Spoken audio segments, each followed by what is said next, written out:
So I'm back with my daily breakdown of what's making news and what the story really is.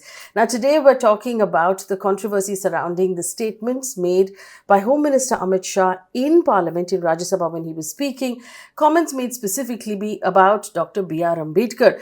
Now, the Congress party and other opposition parties have accused Amit Shah of insulting the Constitution's main architect, Dr. B.R. Ambedkar, while the BJP has claimed that the opposition has edited those videos in an opportunistic way and are using underhanded tactics to create a controversy while there was no controversy. So this actually happened yesterday. Now in Parliament today, opposition MPs had displayed photographs of Dr. B.R. Ambedkar. They demanded an apology from Mr. Amit Shah. Opposition MPs, including Congress President Mallikarjun Kharge, Rahul Gandhi, Priyanka Gandhi, Varsha Gaikwad and others actually stood in front of Parliament complex and protested.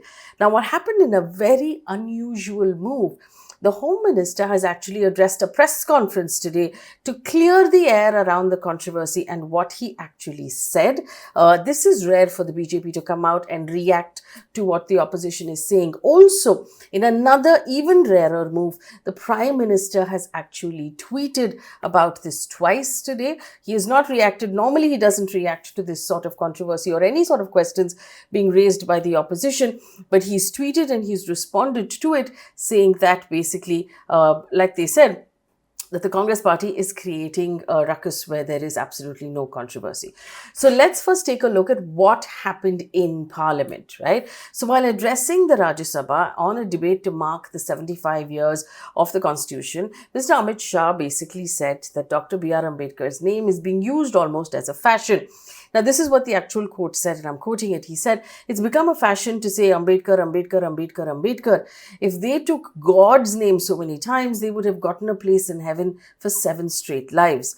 He also said, "To take Ambedkar's name more than 100 times, I will tell you how you really feel about Ambedkar ji."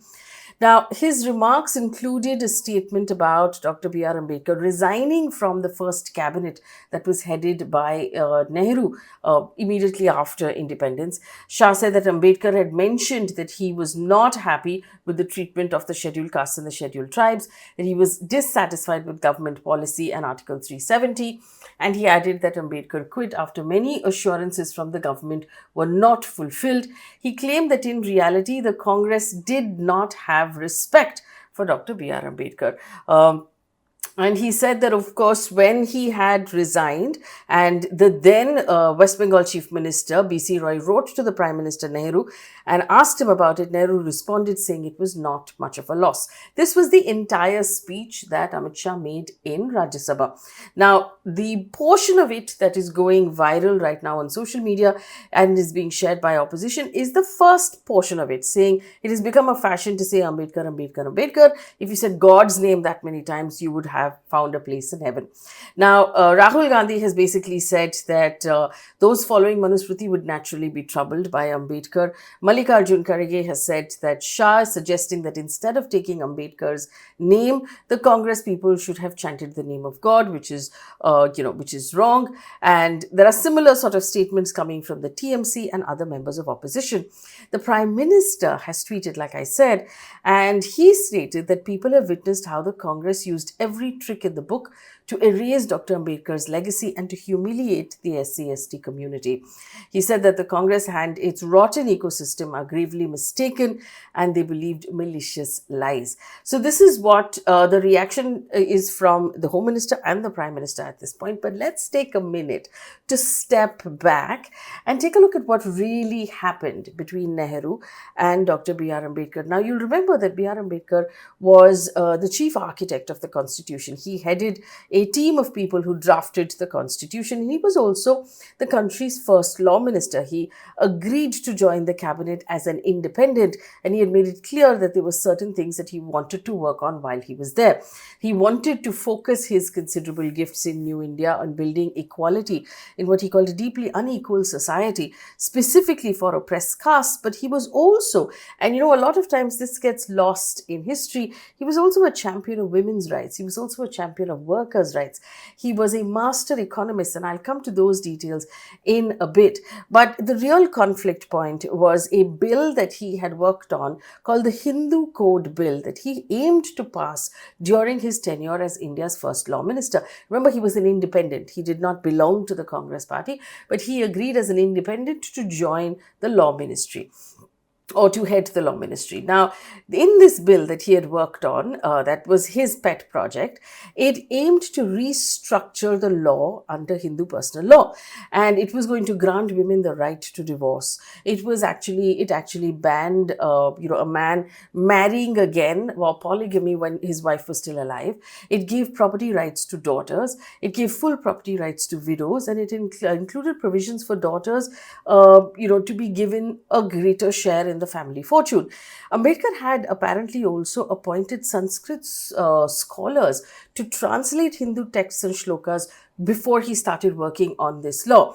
And if this bill had been approved, it would have played a massive role in abolishing the dowry system and the sati system back in 51. However, when the bill was brought to Parliament, it received objections across the board, and it eventually failed completely to pass within the stipulated time limit, and it lapsed. Now, it was this final lapse that Dr. B.R. Ambedkar was heartbroken about, and that is one of the reasons he gave for actually quitting from his post as law minister. He had, in fact, published a 39-page booklet explaining this entire bill and asking the MPs to support it. Initially, the Prime Minister, Nehru, had said that he will support it. In fact, he's been quoted in one of his speeches saying, "I will get the Hindu Code Bill passed whether I win or lose the election." But within the Congress, they were MPs within the Congress party who did not support this bill. The Congress allowed its party to vote freely on the bill, and they did not support it. And then there were, of course, other members in Parliament who belonged to the Hindu right wing who did not support it either. And so a frustrated B.R. Ambedkar then resigned from his post. There is a resignation letter that's available that you can read, where he talks about the fact that he was given a post, even though he headed more important positions within the British Raj, where he looked after labour and he looked after planning. Once the government was formed after independence, he was only given the law ministry, and he said the law ministry is an empty soapbox. Nothing really happens from that ministry.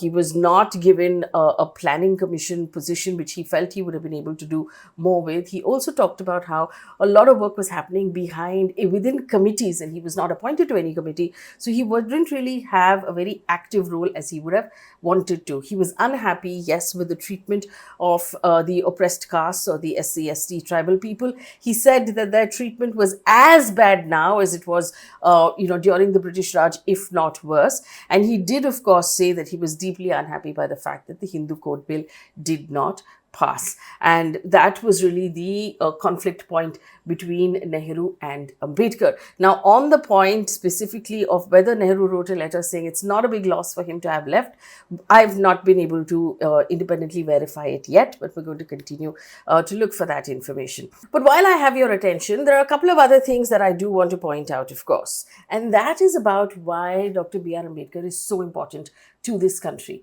Now, he was an extremely talented academic. He had 2 PhDs in economics from the London School of Economics and from Columbia University.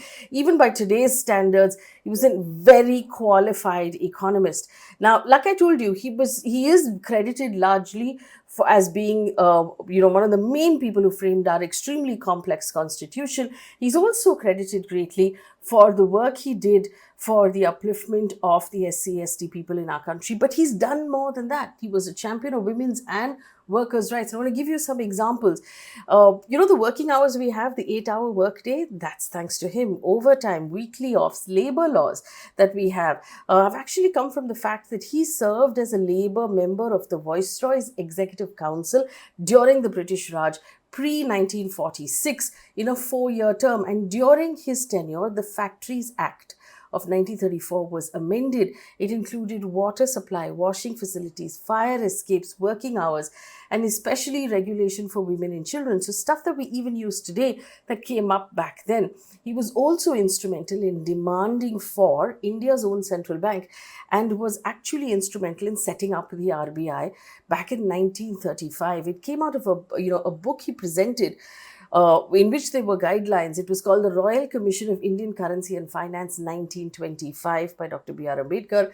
And it was from that book that the British administrators decided to set up an RBI, or India's own central bank.